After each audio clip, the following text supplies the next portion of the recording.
시간이 되었습니다. 우리 신앙 고백하심으로 4월 첫째 주 예배를 하나님 앞에 올려드리겠습니다. 함께 신앙 고백하시겠습니다. 전능하사 천지를 만드신 하나님 아버지를 내가 믿사오며 그 외아들 우리 주 예수 그리스도를 믿사오니 이는 성령으로 잉태하사 동정녀 마리아에게 나시고 본디오 빌라도에게 고난을 받으사 십자가에 못 박혀 죽으시고 장사한 지 사흘 만에 죽은 자 가운데서 다시 살아나시며 하늘에 오르사 전능하신 하나님 우편에 앉아 계시다가 저리로서 산자와 죽은 자를 심판하러 오시리라. 성령을 믿사오며 거룩한 공예와 성도가 서로 교통하는 것과 죄를 사하여 주시는 것과 몸이 다시 사는 것과 영원히 사는 것을 믿사옵나이다. 아멘. 우리 교독문 제131번을 함께 교독하시겠습니다. 교독문 131번입니다.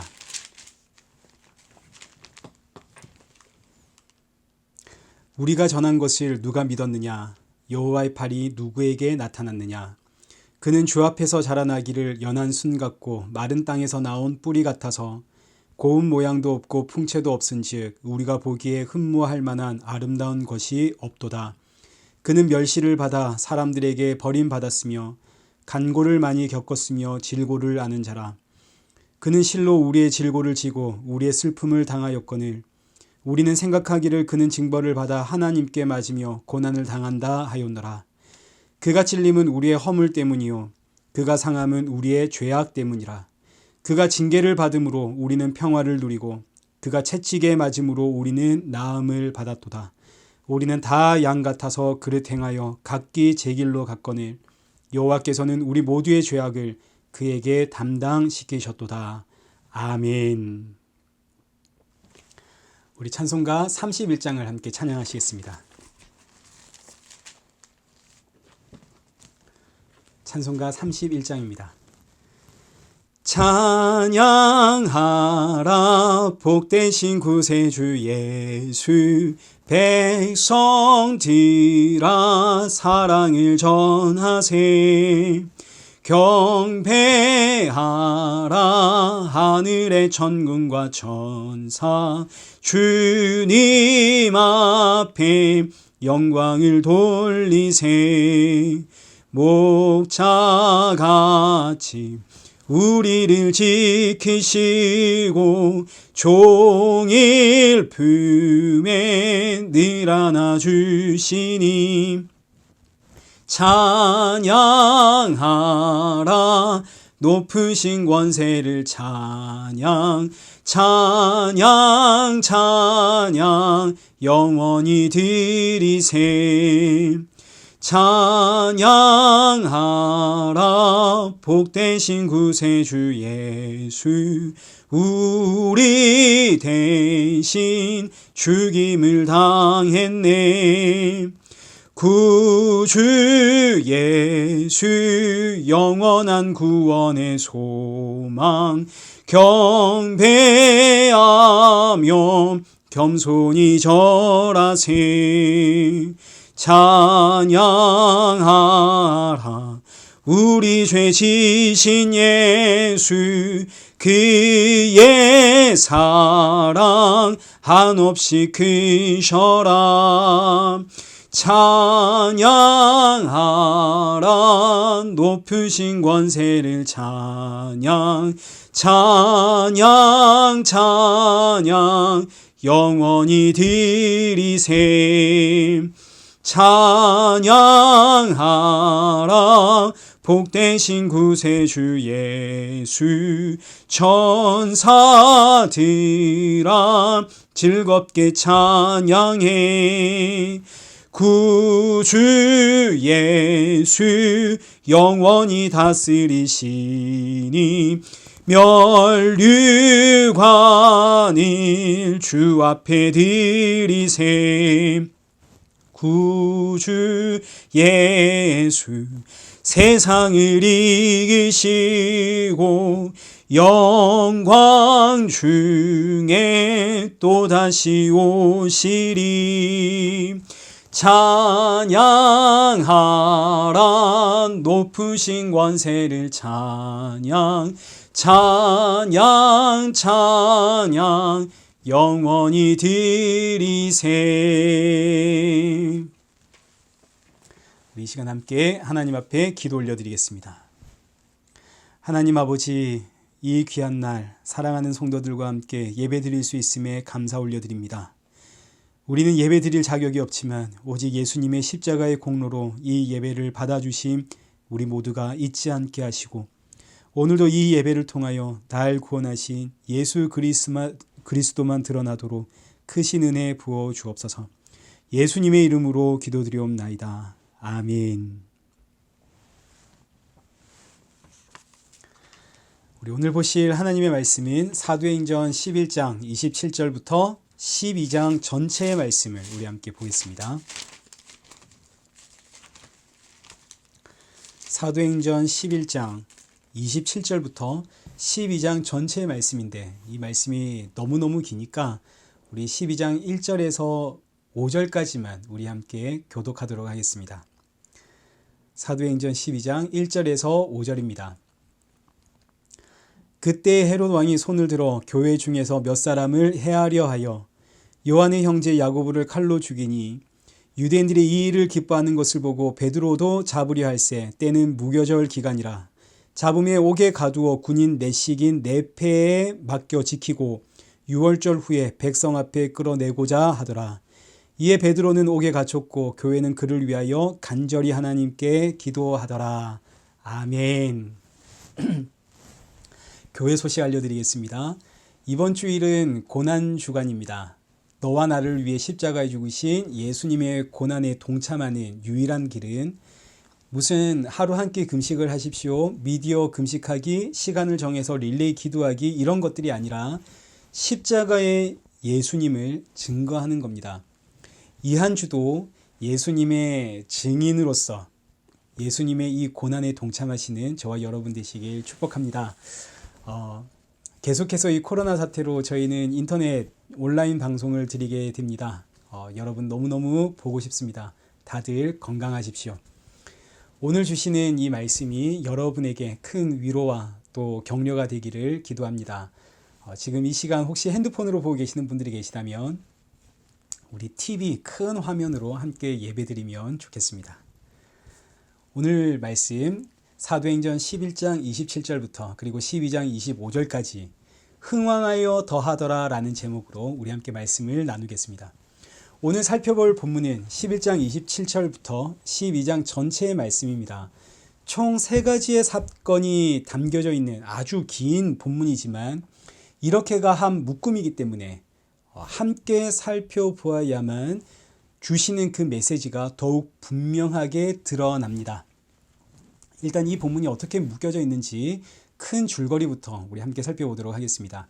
본문 11장 27절과 28절 말씀을 보시면 아가보라고 하는 사람이 성령으로 천하에 큰 흉년이 들 것이다 라는 예언을 하게 되어집니다. 그리고 실제로 그 예언대로 천하에 큰 흉년이 임했죠. 그러자 안디옥 교회가 29절에 기록되어 있는 것처럼 유대에 사는 형제들, 예루살렘 교회를 뜻합니다. 흉년으로 힘들어하는 예루살렘 교회를 위해서 부조, 헌금을 모아서 30절에 기록되어 있는 것처럼 그 헌금을 바나바와 사울의 손에 맡겨서 교회에 전달하게 되어집니다. 그리고 이제 12장이 시작이 되는데 1절 말씀을 보시면 그때에, 여기서 그때란 바나바와 사울이 안디옥 교회의 헌금을 가지고 예루살렘으로 가던 그때를 의미합니다. 그때에 헤롯 왕이 야고보를 죽이게 되는데, 야고보는 베드로와 요한과 함께 예수님의 수제자고 초대 교회의 최고 지도자입니다. 헤롯이 야고보를 잡아다 죽이자 유대인들이 너무너무 기뻐했습니다. 그래서 헤롯이 베드로도 잡았습니다. 베드로도 잡아 죽이려고, 그런데 그날이 6월절이라 6월절이 끝난 후에 베드로를 죽이려고 베드로를 옥에 가두었습니다. 베드로를 얼마나 철저히 감시하고 있는지 4절 말씀을 보시면 군인 4명이 네페로 베드로를 지키고 있습니다. 그러니까 군인 16명이 돌아가면서 감옥에서 베드로를 지키고 있는 거죠. 이때 6절 말씀을 보시면 헤롯이 이제 베드로를 죽여라 라고 명령을 내린 그 전날 밤, 베드로의 사형이 집행되는 그 전날 밤, 천사가 나타나서 베드로를 풀어줍니다. 이때 베드로는 군인들 틈 사이에서 쇠사슬에 묶여서 잠을 자고 있는데 천사가 베드로의 옆구리를 때려서 베드로를 깨우고 쇠사슬도 풀어주고 옥문도 열어주고, 그래서 9절에 기록되어 있는 것처럼 베드로는 이게 꿈이냐 생시냐 그러면서 천사를 따라 나가는데 이게 진짜죠. 우와, 하나님이 나를 풀어주셨구나. 이때 이제 5절 말씀을 보시면 베드로가 옥에 갇혔을 때에 교회는 뭐 하고 있었나요? 하나님 앞에 간절히 기도하고 있었습니다. 교회가 베드로를 위해서 기도했는데 이때 교회는 무슨 기도를 했을까요? 하나님, 베드로를 살려주옵소서, 이렇게 기도했을까요? 12절 말씀을 보십시오. 베드로가 자신을 위해서 기도하고 있는 교회를 찾아가게 됩니다. 그리고 문을 두드리죠. 로데라고 하는 여자아이가 누구세요? 하고 나갔다가 베드로의 음성을 듣고는 급히 집 안에 뛰어들어가서 여러분 베드로가 왔습니다. 이 14절 말씀 보시죠. 그러자 사람들이 이 여자아이에게 뭐라고 하냐면 네가 미쳤구나. 아니 지금 이 사람들이 베드로를 위해서 기도하고 있는 중 아닙니까? 그런데 왜 베드로가 왔다고 하니까 이 소녀에게 네가 미쳤구나 이러나요? 그리고 또 하나, 베드로는 이렇게 구원을 받았는데 야고보는 왜 죽게 내버려 두십니까? 그리고 또 베드로를 이렇게 구해 주실 것이면 애초에 잡히지 않도록 하는 게 더 좋은 거 아닌가요? 자, 이런 여러 가지 의문들을 가지면서 이어지는 사건을 보십시오. 이어지는 사건은 23절. 야고보도 죽였고 베드로도 죽이려고 했던 이 헤롯 왕이 벌레에 먹혀 죽었다 하는 사건이 기록이 됩니다. 이건 또 무슨 사건인가? 그런데 이 모든 사건을 마무리하는 마지막 절이 이렇게 끝납니다. 25절 말씀. 바나바와 사울이 부주하는 일을 마치고 마가라 하는 요한을 데리고 예루살렘에서 돌아오니라. 그러니까 지금 이 본문에 기록되어 있는 모든 사건들은 11장 30절 바나바와 사울이 안디옥 교회에 헌금을 들고 예루살렘 교회로 갔다가 12장 25절 예루살렘 교회에 그 헌금을 잘 전달하고 다시 안디옥 교회로 돌아오는 이 과정 안에 지금 이 세 가지의 사건이 담겨 있습니다. 바나바와 사울이 이 헌금을 들고 예루살렘 교회로 갔다가 다시 돌아오는 이 큰 틀 안에서 이 말씀을, 오늘 본문의 말씀을 해석해라, 이런 이야기입니다. 이 틀 안에는 이제 총 세 가지의 사건이 있습니다. 첫째는 흉년입니다. 바나바와 사울이 안디옥 교회에 헌금을 들고 예루살렘 교회로 간 이유가 흉년 때문 아닙니까? 자, 두 번째는 야고보의 죽음과 베드로의 탈옥 사건이 기록되어 있습니다. 그리고 마지막 세 번째는 헤롯 대왕의 죽음입니다. 자, 이 모든 사건들을 안디옥 교회가 예루살렘 교회로 헌금을 전달한다, 이 틀 속에서 해석을 해라라는 아주 의도적인 구조를 가지고 있는 것이 지금 오늘 본문의 구조입니다. 자, 이런 틀 안에서도 이 세 가지의 사건은 다시 흉년과 헤롯 왕의 죽음이라는 사건 사이에, 이 사이에 베드로의 죽음과 야고보의 죽음과 베드로의 탈옥 사건이 기록이 되어져 있습니다. 자, 이 구조는 결국 한 가지의 주제를 더욱 부각시키기 위한 하나의 장치인데, 흉년과 헤롯 왕의 죽음 사이에 야고보의 죽음과 베드로의 탈옥 사건은 어떤 의미를 가지고 있는가, 그리고 이 전체의 큰 틀, 바나바와 사울이 예루살렘 교회로 헌금을 전달하고 있다는 이 큰 틀 안에서 이 세 가지 사건은 어떤 의미인가, 이것이 오늘 우리가 살펴볼 내용입니다. 이 참 복잡하게 들리지만 사실은 너무너무 쉽고 간단한 이야기입니다. 일단 개별적인 사건부터 살펴보겠습니다. 먼저 흉년입니다. 11장 27절 말씀을 보시죠. 그때 선지자들이 예루살렘에서 안디옥에 이르니 그 중에 아가보라 하는 한 사람이 일어나 성령으로 말하되 천하의 큰 흉년이 들리라. 자, 이 말씀을 보니까 이 시대에는 아직 선지자들이 있었습니다. 선지자들이 어떤 사람인가요? 하나님의 말씀을 받아서 백성들의 죄를 지적하는 사람이 선지자입니다. 그 선지자 중에 한 사람이 성령의 감동으로 흉년을 예언하게 되어지는데, 이스라엘 백성들에게 흉년이란 죄의 결과입니다. 신명기 28장은 복과 저주에 대한 말씀이 기록되어져 있는데, 하나님의 말씀대로 살면 복을 받고 하나님의 말씀대로 살지 못하면 저주를 받게 됩니다. 이때 받는 저주 중에 하나가 23절에 기록되어 있는 것처럼 하늘은 노시되고 땅은 철이 되는 저주입니다. 하늘이 노시되었다는 의미는 하늘에서 비가 오지 않는다는 이야기고, 땅이 철이 되었다는 의미는 땅이 말라버렸다는 이야기입니다. 그러니까 하늘이 노시되고 땅이 철이 되었다는 의미는 흉년을 이야기하는 거죠. 흉년은 하나님의 말씀대로 살지 않는 불순종의 결과, 죄의 결과입니다. 그런데 지금 선지자들이 흉년을 선포했습니다. 이 의미는 이스라엘 백성들이 죄를 지었다는 거 아닙니까? 그러나 이 당시 이스라엘 백성들은 바리새 운동이 일어나고 있었기 때문에 율법을 흠없이 지키며 살아가고 있던 시대입니다. 하나님의 말씀, 이 율법을 흠이 없도록 지켜내가고 있는데 대체 누가 죄를 지었단 말인가? 누가 죄인인가? 누가 죄를 지었나? 유대인들이 볼 때 누가 죄인인가요? 누가 이 땅에 흉년이라고 하는 재앙을 가지고 온 자들입니까? 유대인들이 볼 때 예수쟁이들입니다. 저 예수쟁이들은 하나님이 주신 율법을 폐하고 성전을 허물어버리고 예수가 하나님이라고, 예수를 믿어야 구원을 받는다라고 사람들을 미혹시키는, 저들은 이단 중에 괴수고 그리고 우상 숭배자들입니다. 저들로 인해서 하나님이 노하셔서 흉년을 보내셨다. 그래서 지금 이 사건으로 인해 성도들을 향한 유대인들의 분노가 아주 극에 달했습니다. 이때 헤롯 왕이 1절에 기록되어 있는 것처럼 교회 중에 몇 사람을 해하려고 했습니다. 그 이유는 극에 달한 유대인들의 분노를 풀어주기 위해서, 안 그러면 지금 밀란이 일어날 판입니다. 흉년으로 인한 이 어려움과 삶의 스트레스 등을 예수쟁이들에게 쏟아붓도록 하는 거죠. 그래서 헤롯 왕이 이 교회 안에 몇 사람을 잡아다 죽일 때에 그때 잡힌 사람 중에 한 사람이 야고보입니다.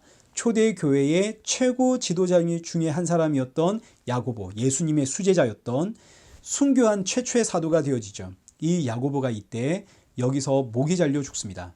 그러자 여기 3절에 기록되어 있는 것처럼 유대인들이 이 일을 너무너무 기뻐하는 거죠. 이것이 구약의 관점입니다. 구약 시대는 하나님의 나라를 여기 이 땅에서 이루어지는 나라라고 생각을 했습니다. 그래서 이 땅을 붙잡고 살아가면서 이 땅에 재앙이 생기면 이건 대체 누구의 죄냐? 누구 때문인가? 누가 하나님의 말씀을 어겼는가? 이것이 구약의 관점입니다. 그래서 구약 성경에 기록되어 있는 성경들을 보십시오. 모든 사건이 다 똑같습니다. 재앙이 생기면 누구 때문인가? 누구의 죄인가? 이렇게 나오게 됩니다. 그런데 신약으로 넘어가면 그 관점이 완전히 달라집니다. 신약으로 넘어가면서 하나님의 나라는 더 이상 이 땅에서 이루어지는 나라가 아니라는 것을 알게 됩니다. 하나님의 나라는 이 땅의 나라가 아니라 예수님의 나라입니다. 예수 그리스도 안에 하나님의 나라가 있는 거죠. 여러분, 하나님의 나라가 어디에 있나요? 예수님 안에 있습니다. 하나님의 나라는 예수님의 십자가에서 완성되었고 그 십자가로 가야만 들어갈 수 있는 나라. 그러나 이 땅을 살아가고 있는 사람들의 눈에는 도무지 보이지가 않는 나라. 오직 십자가의 믿음으로만 들어가는 나라. 그렇다면 이 신약시대에 이 땅에 흉년과 같은 재난이 생긴 이유는 뭘까요?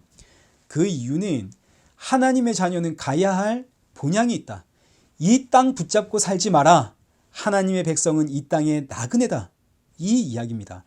그래서 히브리서 11장 보시면 믿음의 조상들이 쭉 언급이 되어지는데 13절, 이 사람들은 다 믿음을 따라 죽었으며 땅에서는 외국인과 나그네임을 증언하였느니라. 16절, 그들이 이제는 더 나은 본향을 사모하니 곧 하늘에 있는 것이라.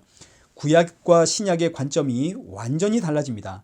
구약과 신약의 하나님의 나라에 대한 관점이 달라지는 거죠.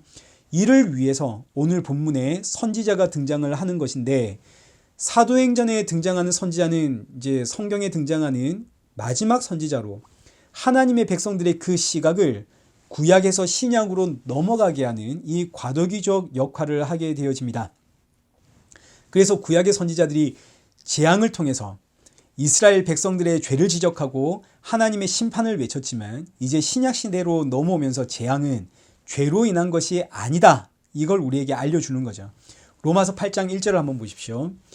그러므로 이제 그리스도 예수 안에 있는 자에게는 결코 정죄함이 없느니라. 예수 그리스도 안에 있는 성도에게는 이제 정죄함이 없습니다. 그러니까 이제 신약에서 일어나는 모든 재앙들, 오늘 이 땅에 일어나고 있는 모든 재앙들은 성도들의 죄로 말미암은 것이 아닙니다.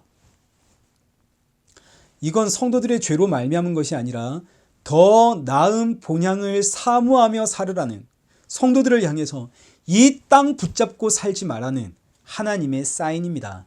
그래서 이 신약 시대에는 이제 더 이상 선지자가 없죠. 선지자는 죄를 지적하는 자인데, 예수님이 오신 이후로는 성도들에게는 정죄함이 없습니다. 예수 그리스도 안에 있으면 정죄함이 없습니다. 그러니 죄를 지적해야 하는 선지자의 그 존재의 의미가 없고, 무엇보다 이제는 죄를 지적하는 선지자의 역할을 예수님이 하시기 때문에 오늘날에는 이제 선지자가 없습니다. 사도의 행전에 기록된 이 선지자들은 마지막 선지자들로 구약에서 신약으로 하나님의 나라의 관점이 이렇게 바뀌게 되었다 하는 것을 우리에게 알려주는 장치입니다. 그런데 이 유대인들은 여전히 구약에서 살아가고 있기 때문에 흉년과 같은 재난이 임하면 이거 누구의 죄 때문인가? 누구의 죄로 인해서 하나님이 이렇게 진노하시는가? 교회 때문이다. 그래서 야고보를 잡아 죽입니다. 그러나 반대로 안디옥 교회를 보십시오. 천하의 큰 흉년이 들자 어렵고 힘든 교회를 돕겠다고 헌금을 하게 되어집니다. 우리는 가야 할 본향이 있지만 주께서 부르시는 그날까지는 이 땅을 살아야 하니까, 이 땅을 살면서 주의 말씀, 이 복음을 증거해야 하니까 어렵고 힘든 교회에 헌금을 모아서 보내게 되는 거죠. 흉년, 지진, 홍수, 이런 대재난들을 바라보는 시각이 완전히 달라지는 겁니다. 구약과 신약이. 유대인들의, 구약을 살아가는 유대인들의 사고는 죄 때문이다. 죄가 너무 심해 거기에 하나님이 저런 재앙을 보내셨다. 신약을 살아가는 성도의 사고는 이 땅 붙잡고 살지 말라는 하나님의 사인이구나. 나는 이 땅의 나그네구나. 가야 할 본향이 있구나. 완전히 다른 시각입니다. 이렇게 흉년이 들었습니다. 유대인들은 이 흉년의 원인을 교회, 저 예수쟁이들 때문이다. 그래서 유대인의 분봉왕인 이 헤롯이 교회 몇 사람을 사로잡아 죽이는데 그 중에 예수님의 제자 야고보가 있었습니다. 야고보는 이때 목이 잘려 죽습니다. 본문 12장 3절 말씀을 보시죠. 유대인들이 이 일을 기뻐하는 것을 보고 베드로도 잡으려 할새 때는 무교절 기간이라 잡음에 옥에 가두어 군인 넷씩 네 패에 맡겨 지키고 6월절 후에 백성 앞에 끌어내고자 하더라. 헤롯이 베드로도 잡아 죽이려고 옥에 가두었습니다. 이때 교회는 이제 5절 말씀을 보십시오. 이에 베드로는 옥에 갇혔고 교회는 그를 위하여 간절히 하나님께 기도하더라. 자, 여기서 이제 우리가 질문을 하게 되어집니다. 교회가 베드로를 위해서 기도했는데 이때 교회의 기도 제목이 뭘까요? 베드로의 석방을 위해서 기도를 했을까요? 그러면 베드로가 감옥에 나와서 이 교회의 문을 두드리자 그 음성을 들은 소녀가 밖에 베드로가 있어요 라고 외치니 성도들이 이 소녀를 향해 뭐라고 하는지 보십시오. 15절에 네가 미쳤다. 지금 감옥에 있는 베드로가 어떻게 여기 올 수 있느냐, 이런 의미 아닙니까? 지금 교회가 베드로의 석방을 위해서 기도하고 있다면 이런 반응이 나올 수가 없겠죠. 야고보서 1장 6절과 7절 말씀을 보십시오. 오직 믿음으로 구하고 조금도 의심하지 마라. 의심하는 자는 죽게 얻기를 생각하지 마라. 의심하는 기도는 응답이 된다고요, 안 된다고요? 의심하는 기도는 응답되지 않습니다. 그런데 이걸 가지고 우리는 이렇게 믿음 없이 기도하는데 베드로의 석방을 위해서 기도했고 베드로가 진짜 오자 깜짝 놀라는, 우리는 이렇게 믿음 없이 기도했는데 하나님은 이런 기도에도 응답해 주시는구나, 이렇게 억지를 부리면 안 되는 겁니다. 예수님께서 제자들에게 기도를 가르쳐 주실 때 마태복음 6장 33절에서 너희는 먼저 그의 나라와 그의 의를 구하라. 그리하면 이 모든 것을 너희에게 더하시리라. 성령 충만한 교회가 무슨 기도했겠습니까? 초대교회, 성령 충만한 교회가 그의 나라와 그의 의를 위해서 기도했겠죠. 그럼 그의 나라와 그의 의는 뭡니까? 그의 나라, 하나님의 나라는 예수님입니다. 그의 의, 하나님의 의도 예수님입니다. 그러면 교회가 베드로를 위해서 뭘 기도했겠습니까? 베드로가 사나 죽으나 예수님의 영광만 드러나게 하소서. 이것이 그의 나라와 그의 의를 구하는 교회의 기도입니다. 우리는 본성적으로 이 땅에서 살려고 합니다. 이 땅에서 살려고 하니까 이 땅에서 사는 것이 목적이 되어서 이 땅에서 살려고 하는 기도를 하게 되어집니다. 이게 사람의 죄된 본성입니다. 하나님으로부터 끊어진 인간이기 때문에 이 땅에서 살려고 하는 것은 지극히 자연스러운 죄인들의 본성입니다. 그러나 성도는 이 땅의 나그네 아닙니까? 가야 할 본향이 있습니다. 그 본향으로 가는 것이 복입니다. 자, 그러면 베드로가 옥에 갇혀 있다가 거기서 죽는 것이 복인가요? 아니면 옥에서 나오는 것이 복인가요? 죽는 것이 복이죠. 드디어 본향 하나님 아버지의 품으로 가는 거 아닙니까? 근데 우리는 이런 기도 합니까? 안 합니까? 하나님, 베드로가 저 감옥에서 죽게 하여 주옵소서, 이렇게 기도하나요? 안 하나요? 우리는 그런 기도 안 하죠. 그런 기도 우리는 본성적으로 못하게 되어 있습니다. 우리가 그렇게 기도를 안 하기 때문에 우리의 기도는 이 땅에서 어떻게 해서든 한번 살아보려고 하는 기도이기 때문에 자꾸 이런 나의 죄의 본성에 맞춰서 성경을 보니까 초대교회가 베드로의 그 탈옥을 위해서, 석방을 위해서 기도했는데 믿지 못할 만큼, 깜짝 놀랄 만큼, 베드로가 나온 걸 보고 깜짝 놀랄 만큼 이렇게 믿음이 없이 기도했는데도 하나님이 그 기도에 응답해서 베드로를 구해주시는구나, 이런 식으로 자꾸 생각하게 되는데 그렇지 않습니다. 교회가 이런 식의 가르침을 부추긴다면 이건 정말 문제가 심각한 겁니다. 성령 충만한 초대교회 뭐 기도했겠습니까? 하나님 나라와 하나님의 의를 기도했습니다. 곧 예수 그리스도의 영광을 위해서. 교회의 소원이 아버지의 품, 본향으로 가는 거 아닙니까? 그러나 이 부르심은, 아버지의 부르심은 내가 가겠다고 해서 가게 되는 게 아니라 하나님 아버지의 때에 하나님이 부르시는 것이니까, 그러니까 이건 하나님께 맡기는 것이고, 교회의 기도는 하나님 빨리 나를 데려가십시오, 나를 불러주십시오, 이게 아니라 사나 죽으나 주님께서 부르시는 그날까지 주의 영광을 위해 살겠습니다. 주님의 영광만 드러나게 하여 주옵소서. 이 사명 잘 감당하게 하여 주옵소서. 이것이 교회의 기도입니다. 이렇게 기도하고 있으니까 베드로가 왔다는 소식에 깜짝 놀라는 거죠. 자, 그러면 이제 베드로와 야곱을 한번 보십시오. 이날이 6월절입니다. 6월절을 중심으로 6월절 전날에는 야고보가 죽었고 6월절 후에는 베드로가 살아났습니다. 자, 그러면 이때 죽은 야고보가 좋은 건가요? 살아난 베드로가 좋은 건가요? 우리의 죄된 본성은 자꾸 살아난 베드로가 좋습니다. 그러나 사실 죽은 야고보가 좋은 겁니다. 야고보는 사명을 완료하고 하나님 아버지의 품으로 갔습니다. 본향으로. 군인으로 말하자면 제대를 한 거죠. 모든 군인들의 꿈 아닙니까? 제대하는 것. 베드로는 아직 사명이 남았기 때문에 복무를 더하는 것이고. 그러니 사랑하는 성도 여러분, 저와 여러분의 기도를 우리 한번 빨리 점검해 보십시다. 내 기도는 이 땅에서 어떻게 해서든 한번 살아보려고 하는 그런 기도인가? 아니면 주님 부르시는 그날까지 사나 죽으나 예수님의 증인되게 하소서의 기도인가? 지금 초대교회는 이 베드로를 위해서 베드로가 사나 죽으나 예수님의 영광만 드러나게 하소서. 그래서 베드로도 보십시오. 베드로도 잡니다. 내일 죽는다는데 베드로는 자고 있습니다. 얼마나 고나게 잤는지 천사가 와서 옆구리를 때리지 않습니까? 일어나라고. 어떻게 베드로는 이 상황에서 잘 수 있습니까? 지금 이게 잠이 오는 상황입니까? 내일이면 목이 잘려 죽을 텐데. 베드로는 아는 거죠. 성령 충만했다는 이야기입니다. 지금 이 문제는 기도한다고 해서 해결되는 문제가 아닙니다. 살고 죽는 것은 하나님 아버지의 계획 속에 달려있는 문제입니다. 하나님 아버지 손에 있는 문제입니다. 이건 내가 기도한다고 해서 달라지는 것이 아닙니다. 성도가 기도하면 하나님의 보좌가 움직인다, 이렇게 생각하시는 분들이 많은데 그것 아닙니다. 그렇지 않습니다. 성도가 간절히 기도해서 하나님의 손, 하나님의 계획이 바뀐다면, 자, 나는 A라는 문제를 위해서 간절히 기도하고 있고 저 사람은 나와 완전히 반대되는 B라고 하는 기도 제목을 가지고 간절히 기도하고 있고, 저기 저 사람은 우리와 또 완전히 반대되는 C라고 하는 문제로 간절히 기도하고 있으면, 그러면 하나님은 어느 장단에 춤춰야 합니까? 사람의 기도로 하나님을 움직이게 해야겠다, 이게 우상숭배입니다. 사람의 기도로 하나님이 움직이는 것이 아니라 기도는 이런 나의 죄된 본성을 깨닫게 하고 예수님을 바라보도록 나의 시선을 예수님께로 맞추는 것, 이것이 바로 기도입니다.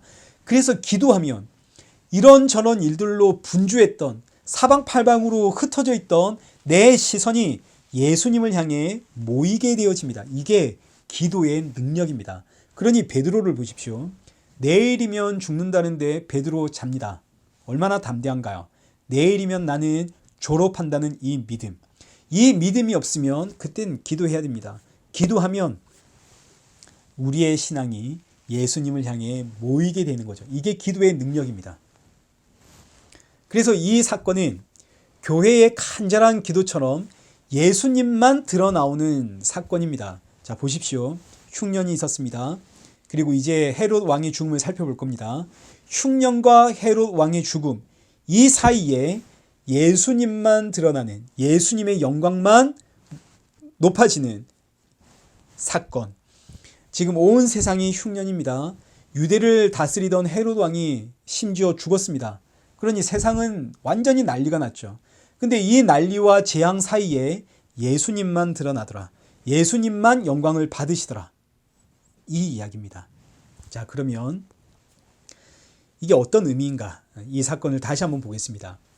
야고보의 죽음과 베드로의 탈옥, 이 사건은 유월절을 중심으로 일어납니다. 유월절을 중심으로, 유월절 전에는 야고보가 죽었고 유월절 후에는 베드로가 살아납니다. 이게 무슨 이야기 같은가요?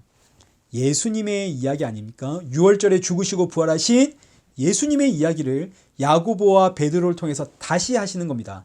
그럼 예수님의 십자가의 죽음은 어떤 사건인가요?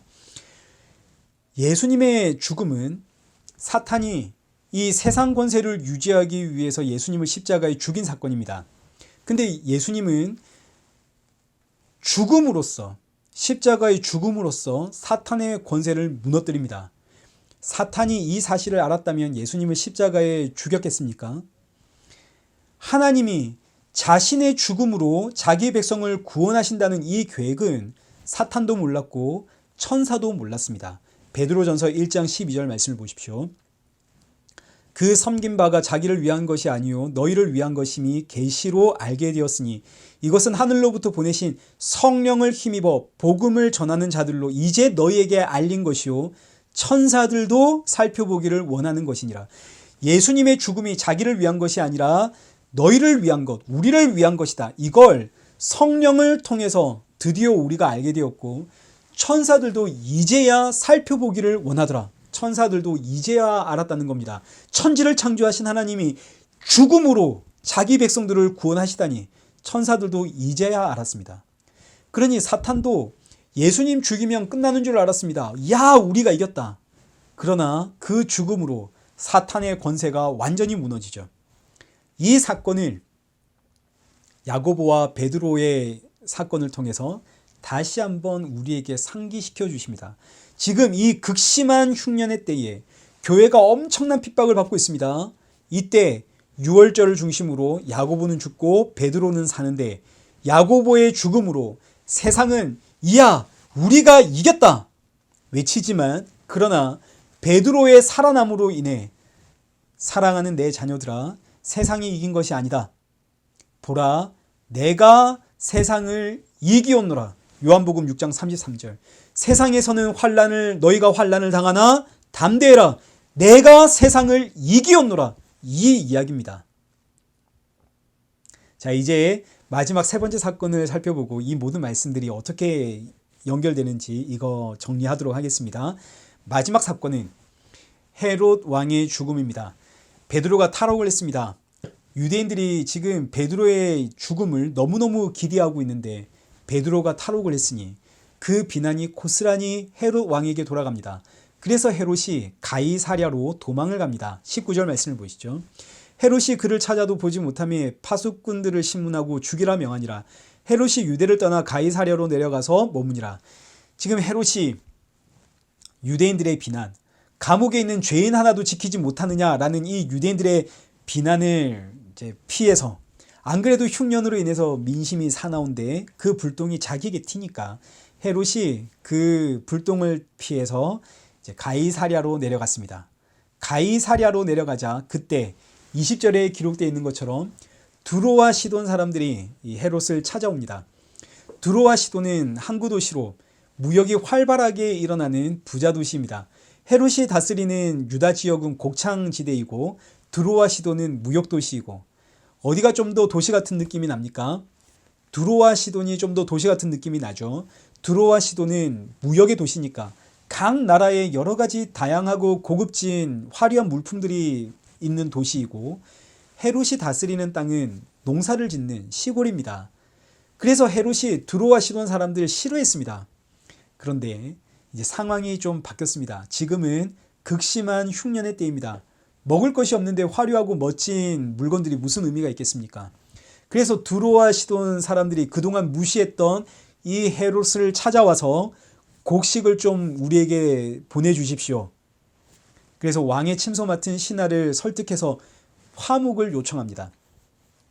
헤롯은 평소에 저들이 너무너무 미웠지만 정치를 해야 하니까 나를 택해서 왕복을 입고 단상에 올라가 환영의 연설을 하는데, 그때 두로와 시돈 사람들이 이 헤롯 왕을 보면서 그 연설을 들으면서 외치는 소리가 22절에 이것은 신의 소리요 사람의 소리가 아니다, 아부하는 거죠. 근데 헤롯이 이 말을 듣고 마음이 흡족했습니다. 평소에 자기들이 잘났다고 그렇게 목을 뻣뻣하게 세우며 살았던 두로와 시돈 사람들입니다. 근데 그 두로와 시돈 사람들이 오늘 자기에게 나와서 자기 앞에 엎드리고 이건 신의 소리입니다 이러니 어찌 마음에 흡족하지 않겠습니까?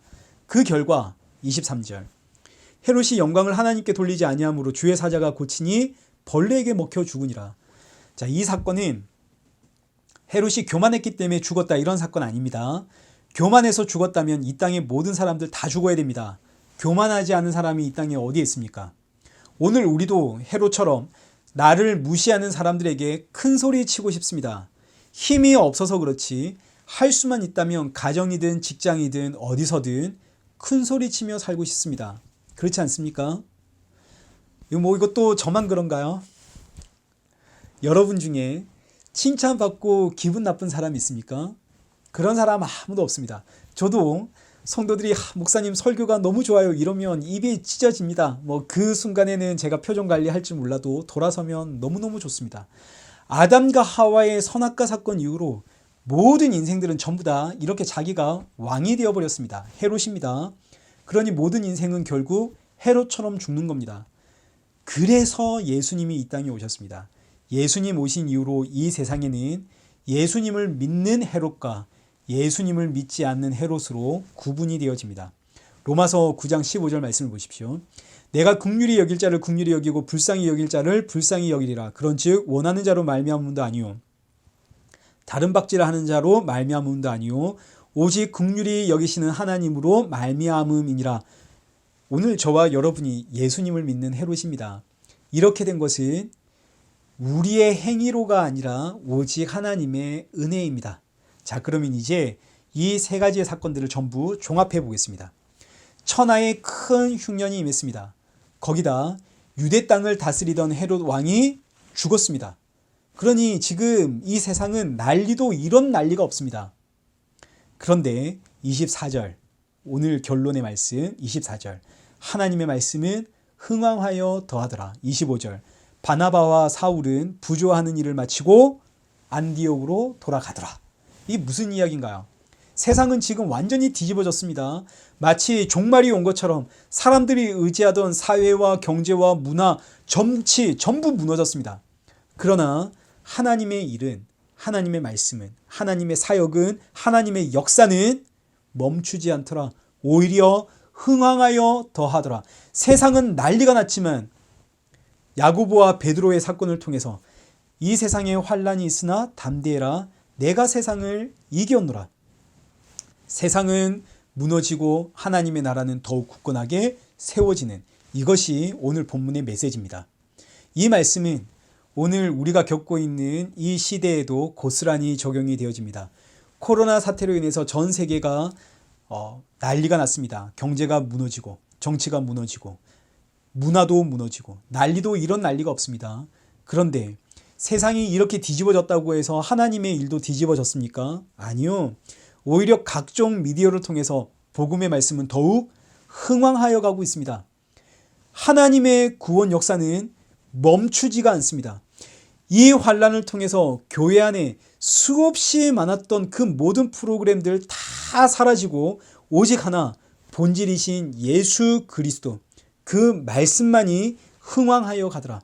이 환란을 통해 성도들이 더 나은 본향을 사모하며 더욱 예수님만 의지하게 되어지더라. 이 이야기입니다. 요한복음 16장 33절. 이것을 너희에게 이르는 것은 너희로 내 안에서 평안을 누리게 하려 함이라. 세상에서는 너희가 환난을 당하나 담대하라. 내가 세상을 이겼노라. 이 환난의 때에 가야 할 본향을 사모하며 세상을 이기신 예수 그리스도 안에서 평안을 누리시고 그리고 그 평안을 증거하는 성도 되시길 축원합니다. 우리 함께 기도하겠습니다. 살아계신 하나님 아버지, 세상은 뒤집어져도 주의 말씀과 주의 구원의 역사는 멈추지 않는다는 말씀을 보았습니다. 오늘 이 환난의 때에 우리를 이 말씀의 증인으로 사용하여 주옵시고 세상 유혹, 근심, 걱정, 염려가 생길 때마다 세상을 이기신 예수님으로 인해 평안을 누리는 성도 되어지도록 성령의 충만함 부어 주옵소서. 예수님의 이름으로 기도드리옵나이다. 아멘. 찬송가 357장 우리 함께 찬양하겠습니다. 주 믿는 사람 일어나 다 힘을 합하여 이 세상 모든 마귀를 다쳐서 멸하세. 저 앞에 오는 적군을 다 싸워 이겨라. 주 예수 믿는 힘으로 온 세상 이기네. 믿음이 이기네. 믿음이 이기네. 주 예수를 믿음이 온 세상 이기네. 온 인류 마귀 꾀율로 큰 죄에 빠지니 진리로 띠를 띠고서 늘 기도 드리세. 참 믿고 의지하면서 겁없이 나갈 때 주 예수 믿는 힘으로 온 세상 이기네. 믿음이 이기네. 믿음이 이기네. 주 예수를 믿음이 온 세상 이기네. 끝까지 이긴 자에게 이 옷을 입히고 또 영생 복을 주시니 참 기쁜 일일세. 이 어두운 세상 지나서 저 천성 가도록 주 예수 믿는 힘으로 온 세상 이기네. 믿음이 이기네. 믿음이 이기네. 주 예수를 믿음이 온 세상 이기네. 이제는 우리 주 예수 그리스도의 은혜와 성부 하나님의 크신 사랑과 성령 하나님의 위로교통 충만하심이 우리 주 예수 그리스도 다시 오실 그날 사모하며 사나 죽으나 주의 영광을 드러내길 소원하는 우리 일회교회와 성도들과 온 세계 교회 머리 위에 이제로부터 영원토록 함께 있을지어다. 아멘.